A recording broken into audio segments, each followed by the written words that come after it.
Hello everyone, मैं हूं हर्ष। आप देख रहे हैं मेरा चैनल महा आयुर्वेदा। आज से हम स्टार्ट कर रहे हैं रचना शरीर। तो आज हम रचना शरीर का चैप्टर स्टार्ट करते हैं, शरीरोपक्रम। तो आप लोगों के कई कमेंट्स आए थे कि सर रचना शरीर के चैप्टर से स्टार्ट करवा दीजिए। तो आज से हम रचना शरीर स्टार्ट करेंगे कंटिन्यू। तो मैं आपको सारे रचना शरीर के जितने भी चैप्टर्स हैं सब कंटिन्यू कवर करवा दूंगा। ये 1 महीने के अंदर अंदर सारे चैप्टर्स आपके कवर हो जाएंगे इसमें। तो मैं आपको आज रचना शरीर का चैप्टर फर्स्ट स्टार्ट कराते हैं, शरीरोपक्रम। तो चलिए चैप्टर को स्टार्ट करते हैं। सबसे पहले देखते हैं आयुर्वेद का प्रयोजन क्या है। तो आयुर्वेद का प्रयोजन, जैसे कि मैंने आपको जो पदार्थ विज्ञान पढ़ाया था तो उसमें के फर्स्ट चैप्टर में भी बताया था कि आयुर्वेद का क्या प्रयोजन होता है। स्वस्थस्य स्वास्थ्य रक्षणम, आतुरस्य विकार प्रशमनम चा। तो मतलब इसका अर्थ है स्वस्थ व्यक्ति के स्वास्थ्य की रक्षा और जो आतुर है मतलब जो रोगी है उसके रोग को ठीक करना, यही आयुर्वेद का प्रयोजन है। मतलब कि जो व्यक्ति स्वस्थ है, बिल्कुल ठीक है, तो उसको वैसे ही बनाए रखना, मतलब ठीक ही बनाए रखना। और जो व्यक्ति रोगी है मतलब बीमार है तो उसकी बीमारी को दूर करना, यही आयुर्वेद का प्रयोजन है। और इसी के से ही हम चिकित्सा जो करेंगे आगे तो वो इसी के द्वारा ही करेंगे। तो चलिए चैप्टर को देखते हैं। सबसे पहले जो शरीर उपक्रम जो चैप्टर है तो ये 2 शब्द से मिलकर बना है, एक तो शरीर और एक उपक्रम। तो यहाँ पर देखिए शरीरोपक्रम का अर्थ है शरीर के संबंध में संपूर्ण वर्णन। तो हमारा जो शरीर होता है तो उसके बारे में संपूर्ण जानकारी इसी चैप्टर में मिलती है। यहाँ पर अब यहाँ से जो चैप्टर स्टार्ट है, शरीर की उत्पत्ति स्थिति निर्माण वृद्धि क्षय। मतलब शरीर कैसे उत्पन्न हुआ, शरीर की स्थिति क्या है, शरीर का निर्माण कैसे हुआ, शरीर में वृद्धि क्षय मतलब जो शरीर के दोष धातु मल है उनकी वृद्धि और क्षय, ये सब जो है इसकी सब जानकारी इसी चैप्टर में मिलती है। जब शरीर में कोई व्याधि मतलब कि कोई डिजीज़ या विकृति उत्पन्न होती है तो उस डिजीज़ की जो चिकित्सा है उसको करने के लिए मनुष्य को शरीर का ज्ञान होना ज़रूरी है। अब हम लोग डॉक्टर, जो आप सब डॉक्टर बन रहे हो तो आप सबको क्या है, डॉक्टर बन रहे हो तो आपको पता होना चाहिए कि हम कैसे ही किसी की रोग को ठीक कर सकें। तो उसके रोग को ठीक करने के लिए सबसे पहले आपको उसके अंदर जो शरीर है तो शरीर के बारे में अच्छे से ज्ञान होना चाहिए, तभी आप उसको रोग को ठीक कर सकते हो। समझ लीजिए कोई पेशेंट आपके पास आ रहा है, वो कह रहा है आपके पेट में दर्द है, तो आपको वो सिर्फ ये बोलेगा कि आपके पेट में दर्द है। तो आप उसको देखोगे कि उस जिस स्थान पे मतलब जिस जगह उसके दर्द है तो उस जगह कौन से ऑर्गन प्रेजेंट हैं और किस ऑर्गन में कौन सी डिजीज़ हो सकती है और किस तरह इसका चेकअप करें। तो ये सब जो हम इलाज करेंगे तो ये सब इलाज करने के लिए आपको सबसे पहले शरीर का ही ज्ञान होना ज़रूरी है कि जो जिस पोजीशन पे वो पेन बता रहा है तो उस पोजीशन पे कौन से ऑर्गन प्रेजेंट है और कौन से ऑर्गन का किस तरह इलाज किया जाए। तो इसके लिए आपको सबसे पहले शरीर की ही संपूर्ण जानकारी होनी चाहिए। अब यहाँ पर देखिए यही बात लिखी गई है। अब सबसे पहले देखते हैं शरीर शब्द की व्याख्या। मतलब शरीर शब्द है क्या, जो हम शरीर पढ़ेंगे, हमारा शरीर जो है वो है क्या। तो यहाँ पर देखिए बहुत ही अच्छा श्लोक है, ये आपको याद करना है। शुक्र शोणित जीव संयोगे तू खलु कुक्षिगते गर्भ संज्ञा भवती। इसका अर्थ ये है कि जो शुक्र है मतलब स्पर्मेटोजोआ और स्त्री का जो शोणित है मतलब ओवम, इन दोनों के संयोग होने पर मतलब स्त्री के गर्भाशय या फिर कुक्षि जिसे बोलते हैं यूट्रस, तो उसके संयोग होने पर, इन सब के संयोग होने पर क्या उसमें जब जीवात्मा मतलब आत्मा का प्रवेश हो जाता है तो उसे ही मनुष्य शरीर की उत्पत्ति होती है। तब उसे ही हम गर्भ या एम्ब्रियो बोलते हैं। मतलब जब जो पुरुष है उसका स्पर्मेटोजोआ और स्त्री का ओवम जब आपस में संयोग होता है तो उससे क्या बनता है, एम्ब्रियो बनता है। ये हमने मॉडर्न में पढ़ा। तो यहाँ पर भी यही बात लिखी गई है, जब शुक्र पुरुष का और स्त्री का शोणित आपस में मिलता है गर्भाशय में, तो उसमें गर्भाशय में क्या है, जब उसके साथ जीवात्मा मतलब आत्मा का संयोग होता है तो उसे मनुष्य कहा जा सकता है। ठीक है, और वो जब वो बड़ा होने लगता है तो उसे ही गर्भ बोलते हैं हम, उसे ही एम्ब्रियो बोलते हैं। अब इसके बाद एक और ये वाला श्लोक है, ये भी बहुत अच्छा श्लोक है, ये भी आपको याद करना है। शुक्र शोणित गर्भाशयस्त आत्म प्रकृति विकार समुचितम गर्भ इति उच्यते। ये श्लोक भी अच्छा है।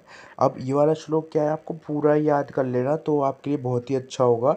ये पूरा श्लोक ये आपको हर जगह मिलता रहेगा आगे भी, और आप पीजी लेवल करोगे तो उसमें भी श्लोक मोस्ट इम्पोर्टेंट है। आपको हर जगह इसकी आगे नॉलेज होती रहेगी। तो ये आगे क्या है, आप चैप्टर पढ़ते रहोगे तो टुकड़ों टुकड़ों में मिलेगा। जैसे यहाँ पर आपने अगर इतना याद कर लिया तो आगे फिर आपको ये इतना आ जाएगा। तो इससे अच्छा होगा आप ये पूरा याद कर लेना। बहुत ही ईजी श्लोक है। मैं एक बार आपको पढ़ के सुना देता हूँ ताकि आप आसानी से इसमें देख सकें। शुक्र शोणितम गर्भाशय आत्म प्रकृति विकार समुचित गरिति उच्यते तम चेतना अवस्थितम वायु विभजति तेज एनम पचति आपा क्लेदन्ति पृथ्वी सैनन्ति आकाश विवर्धति एवं विवर्धित स यदा हस्तपाद जीवा घ्राण कर्ण नितम आदि भिरंगे रूपेत तदा शरीर इति संज्ञा लभते। अब ये जो मैंने तोड़ तोड़ के आपको वर्ड बताए हैं इसी के अनुसार आप याद करना। और क्योंकि अभी देखो मैं आपको इसका हिंदी मतलब बताऊंगा तो आपको आसानी से आ जाएगा समझ में। फिर उसके आगे एक लाइन और है, तम तच षडांग शाखा चतुर्थ्यो मध्यम पंचम षष्ठील इति। अभी तो आपको ये श्लोक ऐसे लग रहा होगा कि हार्ड है, बाद में जब एक बार याद कर लोगे ना आपको ये सबसे ईजी श्लोक लगेगा। ये आप आसानी से पूरा पूरा पैराग्राफ जितने 2 पेज है ना वो पूरे आप इसी एक एक श्लोक में 4 लाइन के श्लोक में आप आसानी से कवर कर दोगे। क्योंकि कई बार यूनिवर्सिटी में क्या है, एग्ज़ाम में आ जाता है कि शरीर शब्द की व्याख्या करें, तो आपको यही लिखना होगा उसमें। अब देखो इसका मतलब बताता हूँ मैं, यहाँ पर देखो श्लोक से बता देता हूँ फिर बाद में बताऊँगा अच्छे जो बुक में है। तो देखो सबसे पहले शुक्र शोणित का गर्भाशय में क्या हुआ, संयोग हुआ। शुक्र शोणित गर्भाशय, फिर उसमें क्या हुआ, आत्मा आई, प्रकृति आई, अष्ट प्रकृति जो मैंने क्रियाशरीर का चैप्टर बताया था आपको, प्रकृति आई और विकार आया। षोडश विकार होते हैं, 16 विकार। ठीक है, यहाँ पर देखो लिखा है आत्मा अष्ट प्रकृति। अष्ट प्रकृति क्या होता है, अव्यक्त मान अहंकार और 5 तन मात्रा है, ये होती है अष्ट प्रकृति। अष्ट प्रकृति आई और फिर आया षोडश विकार। तो षोडश विकार में क्या होगा, एकादश इंद्रिया। अब एकादश इंद्रिया तो मैंने बता ही रखा है आपको पदार्थ विज्ञान में कि कौन कौन सी होती है, 5 ज्ञान इंद्रिया, 5 कर्म इंद्रिया और एक मन। मन को हम क्या बोलते हैं, उभयेंद्रिय भी बोलते हैं, और पंच महाभूत। ये क्या हो गए, हमारे षोडश विकार हो गए।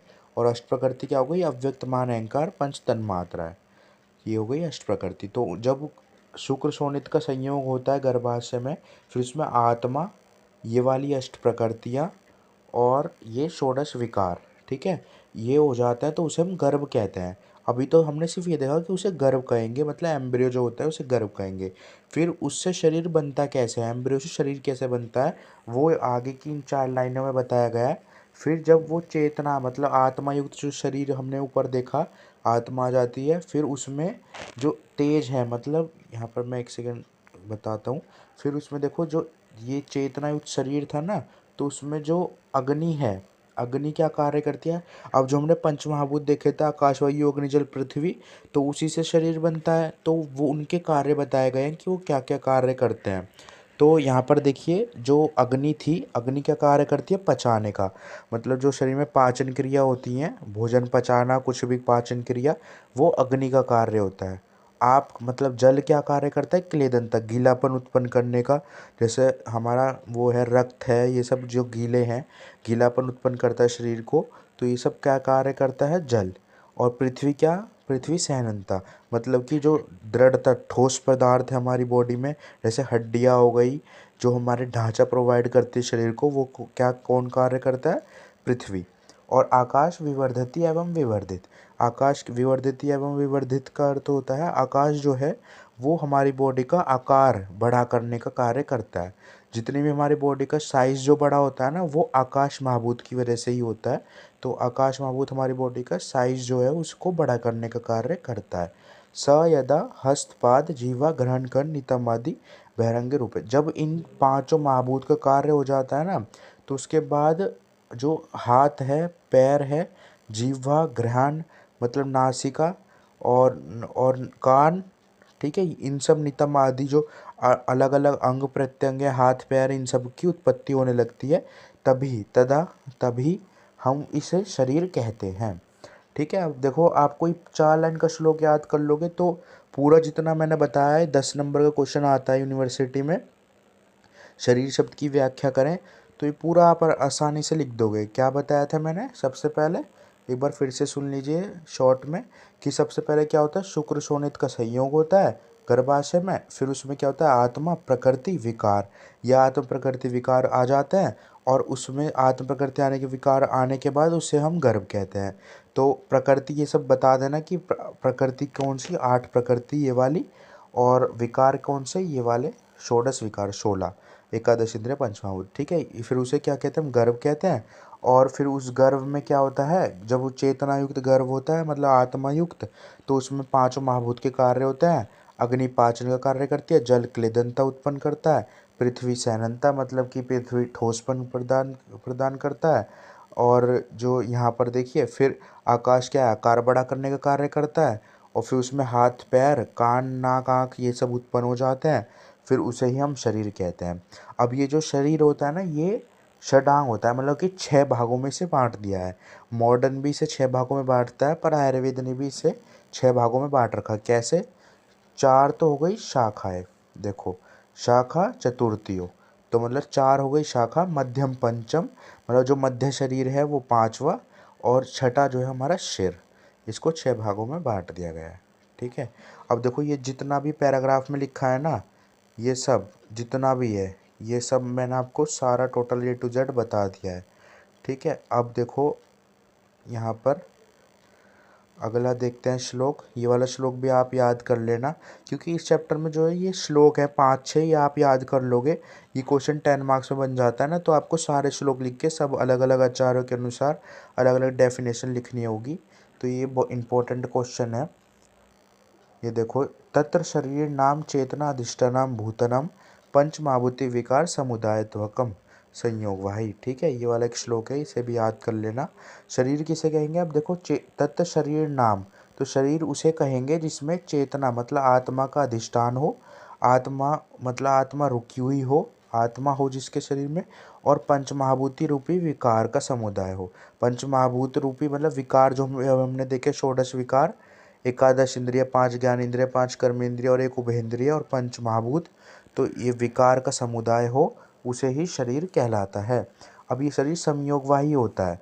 देखो यहाँ पे लिखा ना संयोगवाही, संयोगवाही का क्या अर्थ है, इसमें जो सातों धातु, जो धातु अभी मैंने क्रिया शरीर में आपको धातु चैप्टर बताए थे सारे, रस रक्त मांस में अस्थि मज्जा शुक्र, ये सातों धातु, तीनों दोष जो वात पित्त का दोष बताए थे मैंने, इनके पूरे पूरे चैप्टर मैंने बता रखे हैं आपको क्रिया शरीर में। तो उस शरीर में सातों धातु, तीनों दोष और तीनों मल मूत्र पुरुष श्वेद, ये साम्य अवस्था में रहकर शरीर को स्वस्थ रखते हैं। ठीक है, अभी ये तो आपको पता ही होगा अब तक कि ये साम्य अवस्था में रहेंगे तो शरीर स्वस्थ रहेगा। और दोष धातु मल जो बॉडी को इक्विलिब्रियम मतलब बैलेंस प्रोवाइड करते हैं, ये वही बात लिखी हुई है। अब एक ही वाला श्लोक है, ये भी याद कर लेना, दोष धातु मल मूलम ही शरीरम, मतलब दोष धातु मल ही शरीर का मूल है। ये मैंने आपको पहले ही कई बार बता रखा है कि हमारा पूरा शरीर क्या है, 5 महाभूतों से मिलकर बना है, और जो दोष धातु मल है ये शरीर इसी से मिलकर, जैसे 5 महाभूत है ना, आकाश वायु अग्नि जल पृथ्वी, इनसे शरीर बना है। और शरीर के अंदर क्या क्या स्थित है, ये दोष धातु मल अगर साम्य अवस्था में रहेंगे, दोष कौन कौन से, वात पित्त कफ दोष, और धातु सप्त धातु रस रक्त मांस में अस्थि मज्जा शुक्र, सातों धातु और तीनों मल अगर ये साम्य अवस्था में मतलब नॉर्मल क्वांटिटी में रहेंगे तो शरीर स्वस्थ है। और अगर या तो इनकी अगर ये अपनी क्वांटिटी से ज़्यादा हो जाएंगे या कम हो जाएंगे तो शरीर में रोगों की उत्पत्ति हो जाएगी, यही बात बताई गई है। अब देखो एक ये वाला श्लोक भी है, इसको भी आपको याद करना है। देखो, शीर्यते अनेन इति शरीरम, जिसका निरंतर नाश होता रहता है उसे शरीर कहते हैं। तो जैसे कि आपको पता ही है, तो शरीर का निरंतर नाश कैसे होगा। अब सबसे पहले जो बच्चा होता है तो कहते हैं ना इसकी आयु ज़्यादा होती है बच्चों की, तो फिर बच्चों के बाद आता है युवावस्था, जैसे अब हम लोगों की जो अवस्था है वो युवा अवस्था हो गई, और इसके बाद आती है वृद्धावस्था मतलब बुढ़ापा। तो निरंतर आयु जो है उसका निरंतर नाश होता रहता है, हर एक एक दिन हमारी ज़िंदगी से कम होता रहता है, तो आयु का निरंतर नाश होता रहता है। यहाँ पर यही बात लिखी गई है, ये देखो, आयु निरंतर नाश होता रहता है, इसलिए शरीर का जैसे शरीर में टूट फूट जो है मतलब शरीर की जो क्रिया है एनाबॉलिज्म कैटाबॉलिज्म वो चलता ही रहता है निरंतर।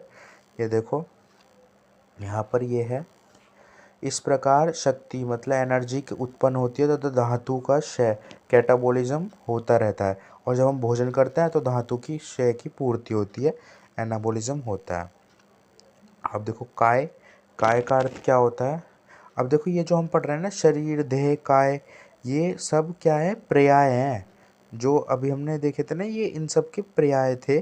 जो शरीर के पर्याय बताए थे मैंने आपको संस्कृत चैप्टर में, कि देह, काय, ये सब शरीर के पर्याय हैं। तो काय का अर्थ होता है, काय भी शरीर को ही बोलता है ना, तो काय का अर्थ है, देखो सिनोनियम लिखा ना, शरीर का पर्याय, तो ये काय शरीर का पर्याय, जिसका पोषण होता रहे उसे काय कहते हैं। तो जिसका मतलब अन्न के द्वारा जिसका पोषण होए, हम खाना खाते हैं ना तो शरीर का पोषण होता है, तो उसे ही काय बोलते हैं। अब देखो देह, देह क्या है, जिससे धारण हो उसे देह कहते हैं। धारण क्या है, वृद्धि, विकास जिसे कहते हैं। जैसे हम खाना खाते हैं तो शरीर का धारण होता है, वो शरीर में लगता है ना। कहते हैं ज़्यादा खाना खाएगा तो इसके शरीर में लग रहा है, या फिर इसके शरीर में खाना नहीं लग रहा है, ऐसे बोलते हैं ना, खाना लग रहा है। तो जिसका धारण हो तो उसे देह कहते हैं। यहाँ पर देखो लिखा है ग्रो, ठीक है। एनाबॉलिज्म कैटाबॉलिज्म शरीर में निरंतर चलती रहती है, वृद्धि या विकास, ठीक है। अब ये देखो गर्भोपनिषद के अनुसार शरीर की परिभाषा है। अब तक जितने हमने पढ़ी थी ये सब शरीर की परिभाषा ही थी, तो अब ये गर्भोपनिषद के अनुसार इन्होंने भी बहुत अच्छी परिभाषा बताई है। ये देखो इनके अनुसार है, मानव शरीर को चेतनावस्था में शरीर इसलिए कहा जाता है क्योंकि इसमें ज्ञान अग्नि, दर्शन अग्नि, कोष्ठ अग्नि, तीनों अग्नियाँ निरंतर गतिशील रहती हैं। क्योंकि देखो जो मानव शरीर है ना, मनुष्य का शरीर, उसको चेतनावस्था, चेतनावस्था मतलब जो चेतन आत्मा युक्त शरीर है ना, तो उसको चेतनावस्था में शरीर क्यों कहा जाता है, इसलिए कहा जाता है क्योंकि उसके अंदर ज्ञान अग्नि, दर्शन अग्नि मतलब ज्ञान करने की शक्ति, दर्शन मतलब देखने की शक्ति, देखने वाली अग्नि, और कोष्ठ अग्नि मतलब भोजन को पचाने की अग्नि जो होती है, वो तीनों प्रकार की अग्नियाँ निरंतर गतिशील रहती हैं, मतलब तीनों निरंतर गतिशील रहती हैं, तो उसे ही हम शरीर बोलते हैं। अब देखो ज्ञान अग्नि क्या है, शरीर का हम शुभ अशुभ जो कार्य है उनका ज्ञान कर सकते हैं ना आसानी से, कि ये कार्य शुभ है, ये अशुभ है, इसको करना चाहिए, इसको नहीं करना चाहिए, तो ये हो गया ज्ञान अग्नि। दर्शन अग्नि को देखते हैं, तो दर्शन अग्नि का कार्य क्या है, देखने का। देखो विजन लिखा है, तो आलोचक पित्त, पित्त चैप्टर मैंने बताया था 5 तरह के पित्त होते हैं, पाचक, आलोचक, भ्राजक, रंजक। तो ये जो आलोचक पित्त था तो वो देखने का कार्य करता था, तो यहाँ पर इसमें दर्शन अग्नि भी होती है। अब इसके बाद देखते हैं कोष्ठ अग्नि, तो कोष्ठ अग्नि क्या करती है, देखो भोजन को जब हम खाना खाते हैं तो अन्न को पाचन करने का कार्य किसका है, कोष्ठ अग्नि का कार्य है। अब एक और है यहाँ पर देखो, वही बात है, शुक्र शोणित का संयोग होकर फिर गर्भ का जो अंग प्रत्यंग है उनके निर्माण होता है, ये सब वही बात लिखी गई है। जब शुक्र शोणित का गर्भाशय में संयोग होता है तो उसमें षोडश विकार अष्ट प्रकृति का संयोग होता है, तो उसे हम गर्भ कहते हैं। फिर उस गर्भ में जब अंग प्रत्यंग आने लगते हैं तो उसे ही मुनिलोक शरीर कहते हैं। कई बार पूछ लेते हैं मुनिलोक शरीर किसे कहते हैं, तो वही बात है, शुक्र शोणित जीवात्मा, अष्ट प्रकृति और षोडश विकार, इन सब का जब संयोग होता है तो गर्भ में, तो गर्भ में जब अंग प्रत्यंग आने लगते हैं तो उसे फिर मुनिलोक शरीर कहा जाता है। आधुनिक के अनुसार देख लो एक बार, आधुनिक के अनुसार क्या है, body is a organization of trunk with various organ and system assemble in it which work cooperation and coordination with each other. मतलब हम शरीर किसे कहेंगे, और जो हमारी बॉडी है वो ऑर्गेनाइजेशन ऑफ ट्रंक है, मतलब एक मिडल जो पार्ट है बॉडी का, मिडल शरीर, मिडल जो होता है उसमें वेरियस ऑर्गन, जो अलग अलग ऑर्गन है वो असेंबल होते हैं, मतलब प्रेजेंट होते हैं, और जो वर्क करते हैं cooperation coordination with each other, मतलब एक दूसरे से जुड़े रहते हैं। सभी ऑर्गन्स जो होते हैं हमारी बॉडी के, वो सब एक दूसरे से जुड़े रहते हैं और कार्य करते हैं अपने बॉडी का, ठीक है।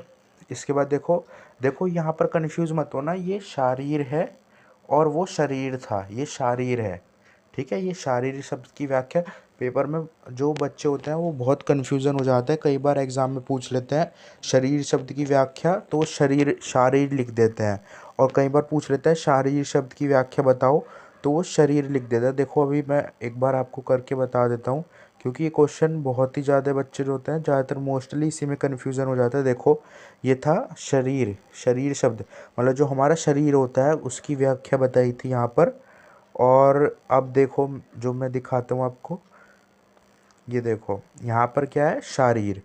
तो ये शारीर और शरीर दोनों अलग अलग हैं, अभी मैं बताता हूँ। अब देखो शारीर किसे कहेंगे, शरीर कहेंगे हम शरीरम चिंतायते सर्वदेव मानुष संप्रदा सर्वभावे यत तस्माद शरीरम स्थान उच्यते। श्लोक याद करना है आपको, इम्पोर्टेंट श्लोक है। मतलब शरीर उसे कहेंगे जो शरीर मतलब शारीर, शारीर है यहाँ पर, शारीर उसे कहेंगे जो शरीर के सभी भावों को व्यक्त जिस स्थान पर किया जाता है उसे शारीर कहेंगे।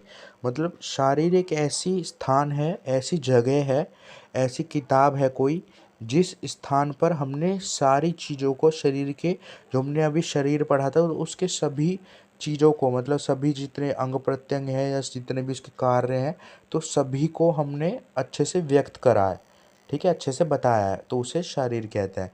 एक बार फिर से सुनो, यहाँ पर देखो एक बार इंग्लिश में लिखिए एक लाइन, द प्लेस या फिर बुक या फिर कोई शास्त्र, कोई एक ऐसी जगह जिस, या फिर कोई बुक या फिर कोई शास्त्र in which the study of complete body express all the भाव। मतलब कि शरीर के सारे भावों को जिस स्थान पर, जिस शास्त्र में या जिस बुक पे हमने लिख दिया ना, उसे शारीर कहता है, ठीक है। शारीर एक ऐसा स्थान है जहाँ पे हमने शरीर के सभी भावों को अच्छे से व्यक्त कर दिया है। अब देखो यहाँ पर है, ऐसा स्थान कहा गया है शरीर को, मानव शरीर को, जिसमें मनुष्य के जन्म, देखो जन्म से लेकर मरण मतलब मृत्यु तक के सभी का जितने भी हैं उनको भलीभांति वर्णन किया गया है। मतलब मनुष्य का जन्म हुआ तो जन्म से मरण तक के जितने भी भाव हैं दोनों को अच्छे से वर्णन किया है, उसे शारीर स्थान कहते हैं। अब देखो शरीर जो है, शरीर के भावों का ग्रहण कर कर जिस अध्याय में लिखा जाए उसे ही शारीर कहते हैं। अब ये शारीर दो तरीके का होता है, एक तो रचना शरीर और एक क्रिया शरीर। अब हम पढ़ते हैं ना क्रिया शरीर रचना शरीर, आपने बुक के ऊपर ही देखा होगा, ये क्रिया शरीर है, ये रचना शरीर है। तो क्रिया शरीर और रचना शरीर बुक के ऊपर देखा होगा आपने। तो यहाँ पर देखो, अभी देखो शरीर के सभी भाव को ग्रहण कर कर जिस शास्त्र में लिखा गया उसे शरीर कहेंगे।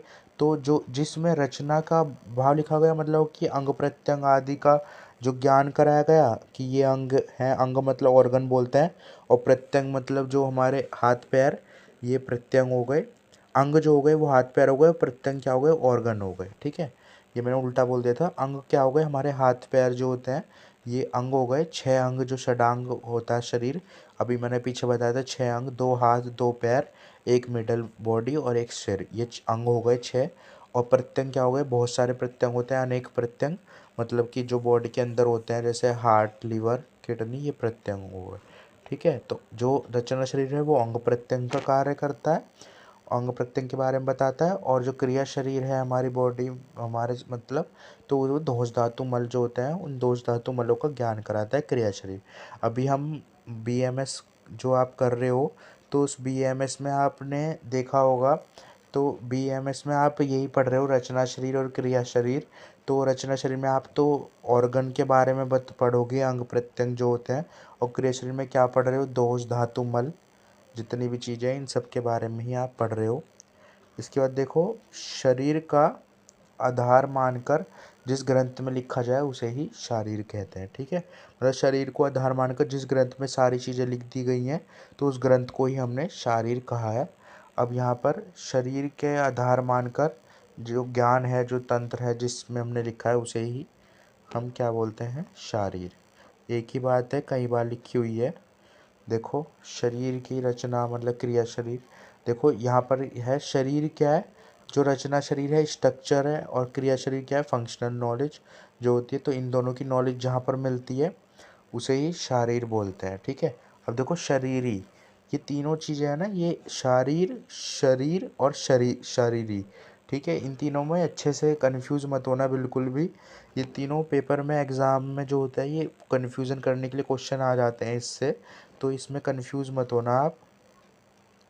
तो यहाँ पर देखो शरीर, अब देखो शरीर में क्या है, शरीर शब्द की व्याख्या, तो यहाँ पर देखो शरीरी की व्याख्या क्या है, तो पंच महाभूत शरीरी समवाय पुरुष इति सायव कर्म पुरुष चिकित्सा अधिकरत, ये वाला श्लोक भी आपको याद करना है, क्योंकि देखो ये श्लोक मैं इसलिए याद करने के लिए बता रहा हूँ क्योंकि ये श्लोक इम्पॉर्टेंट भी है, और अगर 10 मार्क्स में आ जाता है तो आपको श्लोक भी लिखना होता है उसमें, तो उसके भी नंबर होते हैं, तो श्लोक आपको अच्छे से याद होने चाहिए।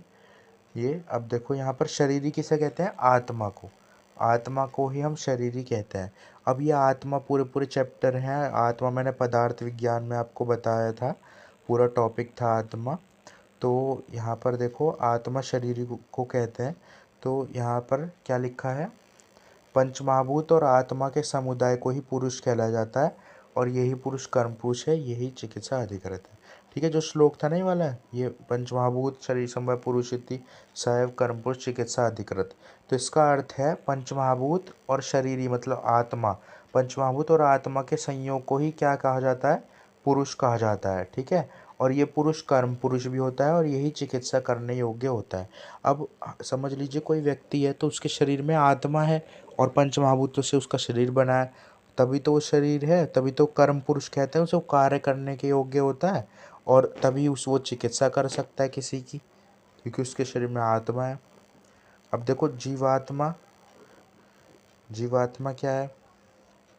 यहाँ पर देखो जीवात्मा, जब तक आत्मा शरीर में रहती है तब तक प्राणी जीवित रहता है और वो चिकित्सा करने के योग्य होता है। ठीक है, और जब आत्मा शरीर से निकल जाती है तो प्राणी मर जाता है। ठीक है, वही बात बताइए, जब तक आत्मा शरीर में रहती है तो प्राणी जीवित रहता है, तो उसे जीवात्मा कहते हैं।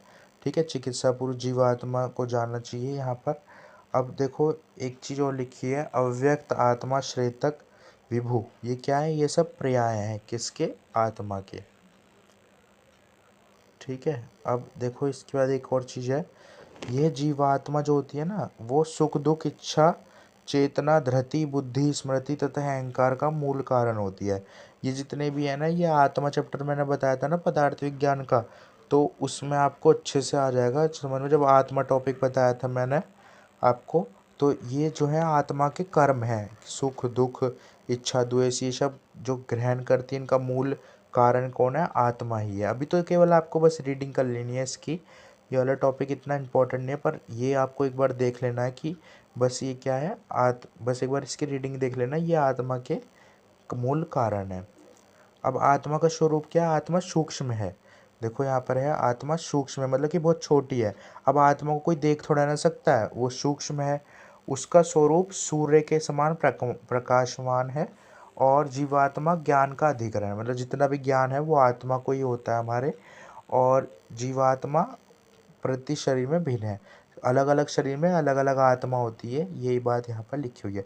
देखो आगे ये आत्मा के लक्षण और गुण, ये इंपॉर्टेंट श्लोक है, ये आपको पदार्थ विज्ञान में याद करना ही होगा ये वाला, नहीं तो आप यहाँ पर याद कर लेना है, ये आपको चरक संहिता में भी है, नहीं तो आपको उसमें याद करना होगा। ये वाला आपको सिर्फ 3 लाइन याद करनी है पहली स्टार्टिंग की। देखो मैं एक बार रीडिंग कर देता हूँ ताकि आप आसानी से अंडरलाइन कर सको। तो आप श्लोक तोड़ तोड़ के पढ़ोगे ना तो आपको ईजिली याद हो जाता है। प्राण अपान प्राण अपान प्राण अपानो निमेष आद जीवनम मानसो गति इंद्रियांतर संचार प्रेरण धारण च यथा देशांतर गति स्वप्न पंचतव ग्रहणम तथा दृष्टस्य दक्षिणेक्षणा सेव्य नागतम तथा इच्छा द्वेष सुख दुख प्रयत्न चेतना धृति बुद्धि स्मृति अहंकारो लिंगानि पर सत्व आत्मा। ठीक है, ये वाला श्लोक आप एक बार याद कर लेना, 3 लाइन, ये इम्पोर्टेंट श्लोक है। देखो ये जो जितने भी है ना, ये उसके लक्षण बताए गए हैं। अभी वाला श्लोक यहाँ पे याद कर लेना, ये वाला जो इसका पूरा टॉपिक है आत्मा का, ये मैंने आपको पदार्थ विज्ञान में पढ़ा रखा है। और आप चरक संहिता के अगर आपको लेक्चर्स चाहिए तो जब स्टार्ट करेंगे तो उसमें भी मैं आपको एक बार बता दूंगा ये दोबारा से। तो ये सब क्या है? प्राण अपान निमेष आद जीवनम मानसो गति, मन को गति प्रदान करना, ये सब मन जो है आत्मा के लक्षण और गुण हैं। तो रचना शरीर में इतना इम्पोर्टेंट नहीं है, बस आपको एक बार देख लेना है ये, वैसे उसमें आप बहुत ही इम्पोर्टेंट है, आगे आपको अच्छे से याद हो जाएंगी ये टॉपिक। इसके बाद देखते हैं हम शरीर ज्ञान का प्रयोजन। तो शरीर ज्ञान का प्रयोजन क्या है? यही अभी सबसे ऊपर पहली हेडिंग चैप्टर की यही थी कि शरीर ज्ञान का प्रयोजन। तो स्वस्थस्य स्वास्थ्य रक्षणम आतुरस्य विकार प्रशमनम च, मतलब कि स्वस्थ व्यक्ति जो है उसके स्वास्थ्य को बिल्कुल ठीक रखना, जैसा उसका स्वास्थ्य है उसको ठीक रखना, और जो रोगी है मतलब जो बीमार है तो उसके रोग को, बीमारी को उसके दूर करना, यही आयुर्वेद का प्रयोजन होता है। इसी पर ही हम चिकित्सा करते हैं और हम कार्य करते हैं। तो आप लोग भी जब डॉक्टर बन जाओगे तो आपको इसी पे कार्य करना होगा कि जो स्वस्थ व्यक्ति है मतलब बिल्कुल ठीक है तो उसको ठीक रखना, और जो रोगी है मतलब बीमार है तो उसकी बीमारी को दूर करना। ठीक है। अब यहाँ पर देखो, व्याधि होने पर जो शरीर के व्याधि को मुक्त करना तथा स्वास्थ्य शरीर जो स्वस्थ बनाए रखना, यही आयुर्वेद का प्रयोजन है। वही बात लिखी हुई है, जो रोगी है तो उसके रोग को ठीक करना और जो स्वस्थ है तो उसको स्वस्थ बनाए रखना।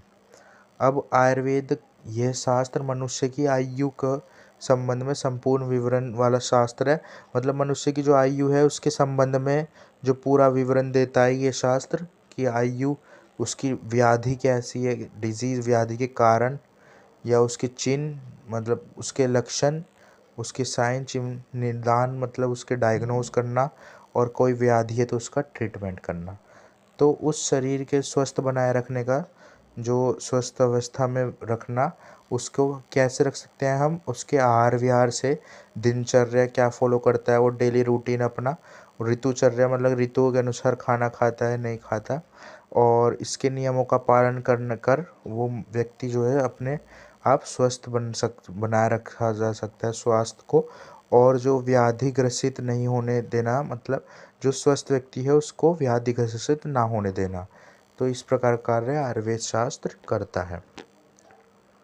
जो चिकित्सा सदैव संपूर्ण रूप शरीर शास्त्र को जानता है वो चिकित्सक संसार के सुख देने वाला और आयुर्वेद को पूर्ण रूप से ज्ञान, मतलब यही बात है, जो शरीर शास्त्र को अच्छे से जानेगा ना, जो आप पढ़ रहे हुए चैप्टर और भी जो शरीर जो शास्त्र उसमें चैप्टर्स हैं, तो उनको अच्छे से पढ़ लेगा ना जो चिकित्सक, तो वो अच्छे से जो पूरा आयुर्वेद की नॉलेज लेकर जो अपनी चिकित्सा है अच्छे से कर सकता है और सुख संसार को सुख देने वाला होता है।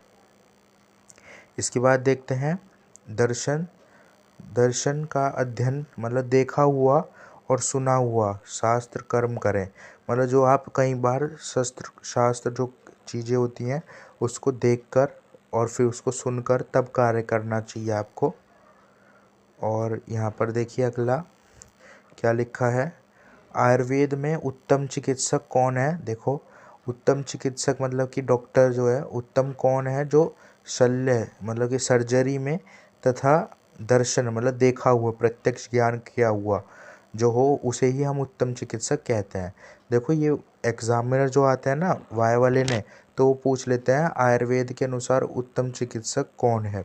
तो आयुर्वेद के अनुसार उत्तम चिकित्सक वो है जो दर्शन हुआ मतलब देखा हुआ। आयुर्वेद के अनुसार उत्तम चिकित्सक कौन है, मतलब जो सर्जरी करा हुआ, कई बार चीज़ों को सर्जरी मतलब कि परफॉर्म करा हुआ हो, सर्जरी करा हुआ, और कई बार जो शास्त्र है उसको अच्छे से पढ़ा हुआ हो, प्रत्यक्ष ज्ञान देखा हुआ हो। ठीक है।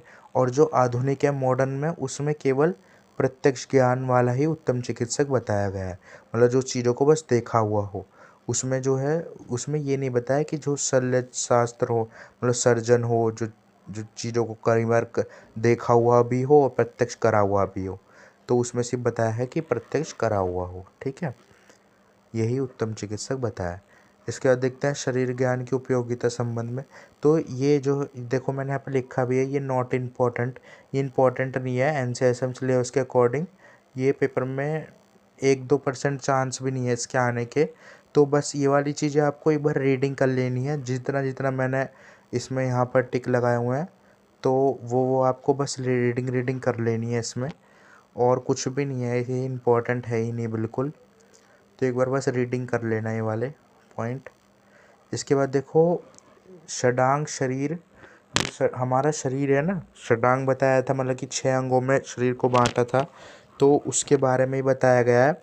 तो मानव शरीर है, मानव शरीर का अध्ययन करने के लिए उसे 6 भागों में बांटा था।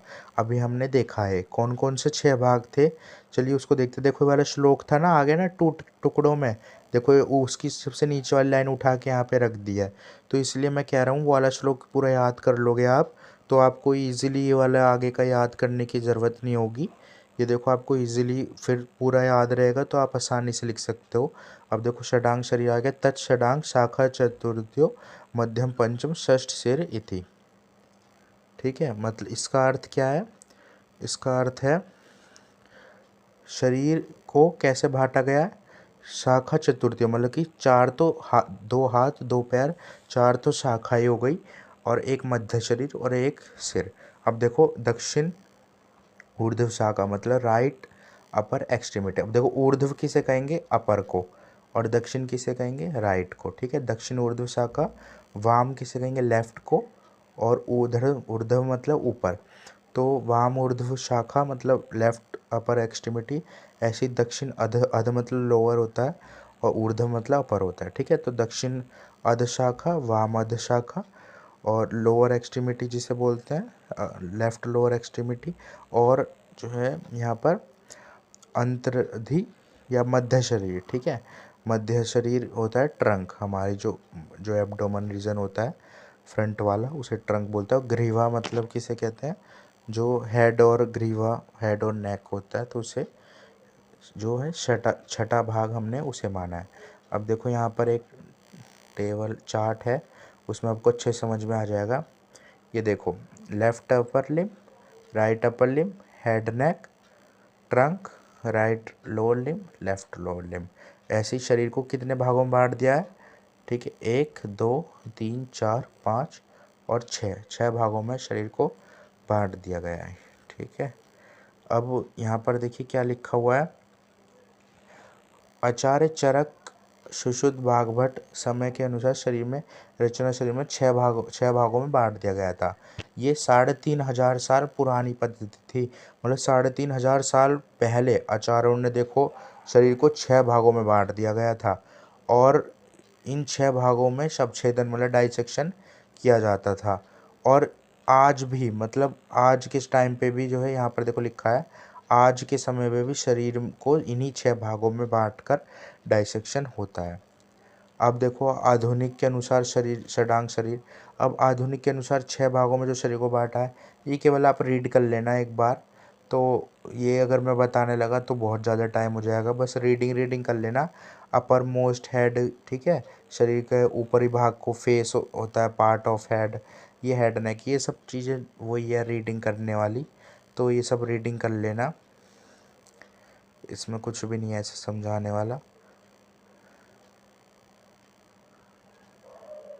देखो एक बार बस ये देख लो कि ग्रेट, देखो एक सेकंड, ये देखो कि ग्रेट टो जो डिजिट्स होती है ना, तो ये 1 2 3 5 मतलब हमारी जो फिंगर्स होती हैं उनके बारे में बताया गया है। तो थंब को क्या बोलते हैं? अंगुष्ठ। और ये आयुर्वेद के अनुसार है, ये आप याद कर लोगे ना अभी तो आपको आगे इजीली चीज़ समझ में आती रहेंगी। इंडेक्स फिंगर को क्या बोलते हैं? तर्जनी उंगली। और जो मिडल फिंगर मध्यमा उंगली। और यहाँ पर देखो रिंग फिंगर को क्या बोलते हैं? अनामिका। और लिटिल फिंगर को कनिष्ठा। ठीक है, कनिष्ठिका।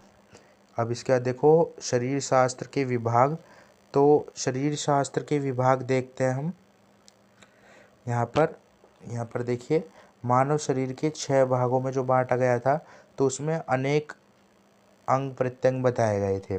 अब अंग प्रत्यंग की रचना और क्रिया संबंधित जो ज्ञान है, तो इन दोनों को जो अलग अलग शास्त्र में बांटा था, अभी मैंने ऊपर बताया था, रचना शरीर और क्रिया शरीर। जो रचना का ज्ञान होगा वो हम रचना शरीर में पढ़ रहे हैं, और जो क्रिया संबंधित ज्ञान होगा जैसे दोष धातु मलों का, तो वो क्रिया शरीर में पढ़ा है हम लोगों ने। अब रचना शरीर में क्या पढ़ रहे हैं हम? रचना प्रतिपादकम शरीरम रचना शरीरम, मतलब शरीर के अंतर्गत जो अव्यंग है, स्ट्रक्चर है, तो उसके संबंध में जो अध्ययन किया जाता है उसे एनाटॉमी कहते हैं, या उसे रचना शरीर कहते हैं। शरीर के अंदर जो ऑर्गन प्रेजेंट है ना, ऑर्गन या शरीर के स्ट्रक्चर जो है, उसको अगर हम पढ़ेंगे तो उसे रचना शरीर बोलेंगे। अब क्या क्या आता है उसमें, हम क्या, ये बेसिकली ये पैराग्राफ क्या बता रहा है? ये पैराग्राफ ये बता रहा है कि अभी हम एनाटॉमी जो पढ़ रहे हैं तो उसमें हम क्या क्या चीज़ें पढ़ेंगे। बोन्स के बारे में पढ़ेंगे, मसल्स पढ़ेंगे, वेन्स पढ़ेंगे, ठीक है। इसको आयुर्वेद वाला भी याद कर लेना, सीरा धमनी, क्योंकि आगे चैप्टर यही है, पूरे पूरे चैप्टर है ये, सीरा के ऊपर, धमनी के ऊपर, मांसपेशियों के ऊपर, ये सब आगे पूरे पूरे चैप्टर है। तो ये आयुर्वेदिक वाला भी याद कर लेना आप लोग। संधि मतलब जॉइंट्स, ठीक है, संधि भी चैप्टर है।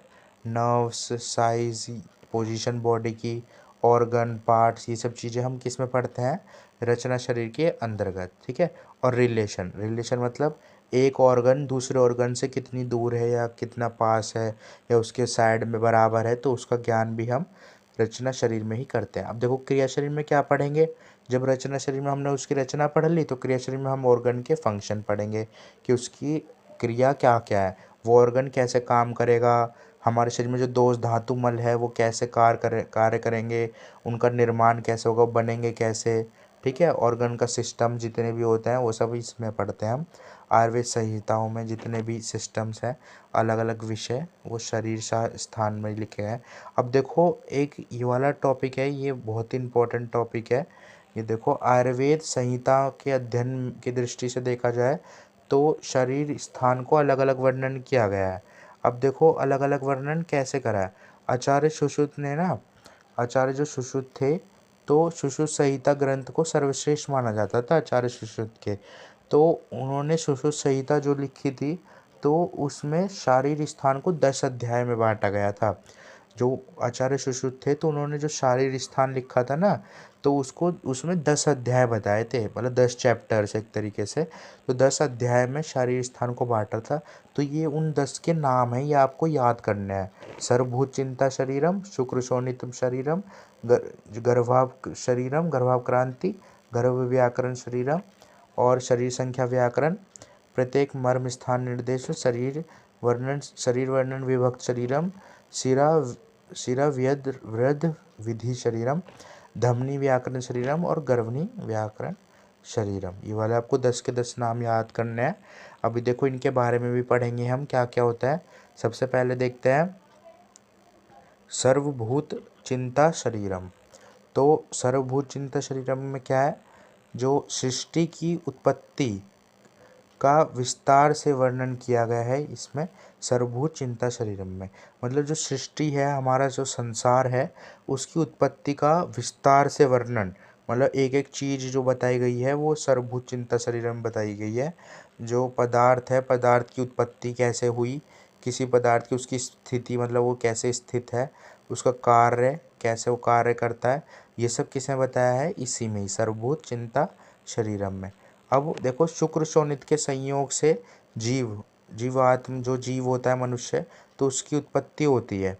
अब शुक्र शोणित के संयोग, लक्षण, दोष, शुक्र शोणित में जो दोष होते हैं उनका वर्णन, उसके लक्षणों का वर्णन कि वो कैसे होते हैं, दिखने में कैसे हैं, ये वो, तो ये सब इस अध्याय में बताया गया है। किसमें, शुक्र शोणित शुद्धि शरीरम में। अब गर्भावक्रांति शरीरम में क्या बताया था, गर्भावक्रांति नाम से ही समझ में आ रहा है, गर्भ के बारे में बताया होगा। तो डेवलपमेंट ऑफ फीटस, ठीक है, हर 9 महीने तक क्या क्या गर्भ में होता है, मास अनुमासिक वृद्धि, ये इसमें बताया है गर्भावक्रांति में। अब गर्भ व्याकरण शरीरम। अब देखो गर्भावक्रांति था ना, ये अभी हम आगे चैप्टर पढ़ेंगे इसी में ही, रचना शरीर में आपको पढ़ना है, एनसीएसएम सिलेबस के अकॉर्डिंग आपके में आया हुआ है पेपर में। गर्भ व्याकरण शरीरम, गर्भ व्याकरण शरीरम में क्या है, इसका विस्तार से, गर्भ का विस्तार से वर्णन है कि उसके अंग प्रत्यंग, मतलब उसके ऑर्गन और उसके प्रत्यंग हैं, जो ऑर्गन्स हैं जितने भी, कैसे डेवलपमेंट हुआ है, ये सब चीज़ें ही इसमें पढ़ेंगे। अब देखो शरीर संख्या व्याकरण में क्या है, शरीर के अंग प्रत्यंगों की संख्या का वर्णन किया गया है कि शरीर की अंग प्रत्यंगों में कितनी संख्या है, उसकी हड्डियाँ, उसकी अस्थियों का वर्णन, मांसपेशियों का कार्य, शोधन, डाइसेक्शन वगैरह, इन सब का अच्छे से बताया है। वाइटल, जो मर्म स्थान, मर्म क्या होता है, मर्म होता है वाइटल पार्ट, तो वाइटल ऑर्गन जो होते हैं उनका वर्णन किया है। ये मर्म चैप्टर है, आगे पूरा रचना शरीर में मोस्ट इम्पॉर्टेंट चैप्टर है इस पूरी बुक का, रचना शरीर का। पेपर में 15 मार्क्स तक के क्वेश्चन 100% आ ही जाते हैं इसमें से। आगे पूरा चैप्टर पढ़ेंगे मर्म वाला हम। देखो मर्म क्या होता है, जहाँ पर आघात लगते ही तुरंत मृत्यु हो जाती है, या फिर विकृति, मतलब कि विकार उत्पन्न हो जाते हैं, या तो मतलब शरीर का जो वो जिस स्थान पर चोट लगेगा वो कार्य नहीं कर पाता, या फिर पीड़ा पेन उत्पन्न होता है, तो उसे ही मर्म स्थान कहते हैं। अब देखो सीरा वर्णन, सीरा किसे कहते हैं, वेन्स को बोलते हैं।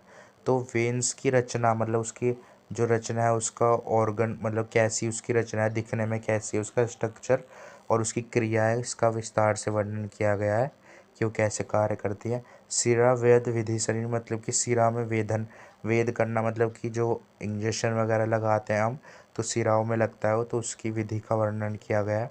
धमनी व्याकरण शरीरम, अगला चैप्टर 9 चैप्टर। तो धमनी मतलब आर्टरीज, तो आर्टरीज के बारे में बताया गया है चैप्टर में। और गर्भिणी व्याकरण शरीरम में, तो इस अध्याय में क्या बताया, गर्भिणी का संबंध में के विषय में, मतलब जो गर्भिणी है उसको किस प्रकार का विहार अपनाना चाहिए, किस प्रकार का आहार का सेवन करना चाहिए, उसके बारे में अच्छे से पूरी जानकारी दी गई है इस चैप्टर में। इसके बाद देखो आयुर्वेद और आधुनिक मत अनुसार संबंध, जो भी हमने चैप्टर पढ़ा उसको बताया गया है। सर्वभूचिंता शरीरम को हिस्टोलॉजी बोलते हैं, और इन चारों को क्या बोलते हैं, शुक्र शोणित शुद्धि शरीरम, गर्भाक्रांति, गर्भ व्याकरण शरीरम और शरीर संख्या नहीं, ये तीनों को, सॉरी इन तीनों को, तो ये एम्ब्रियोलॉजी होता है। और शरीर संख्या व्याकरण शरीरम क्या है, मतलब शरीर की संख्या का व्याकरण, तो उसे ऑस्टियोलॉजी बोलते हैं, या फिर मायोलॉजी या फिर ऑर्थोलॉजी, क्योंकि शरीर के जो स्ट्रक्चर है उनकी संख्या बताई है। तो जैसे हड्डियों की संख्या हो गई, जॉइंट्स की संख्या, तो इन सब के अंदर ये आता है मॉडर्न में। और मर्म स्थान को तो बता ही दिया मैंने, वाइटल ऑर्गन, वाइटल चीज पार्ट बोलते हैं इसमें। और जो सिरा वाला चीज़ें हैं, ये देखो सिरा वर्णन विभक्त शरीरम और सिरा वेद विधि शरीरम, धमनी व्याकरण शरीरम, ये एंजियोलॉजी बोलते हैं मॉडर्न में इसे।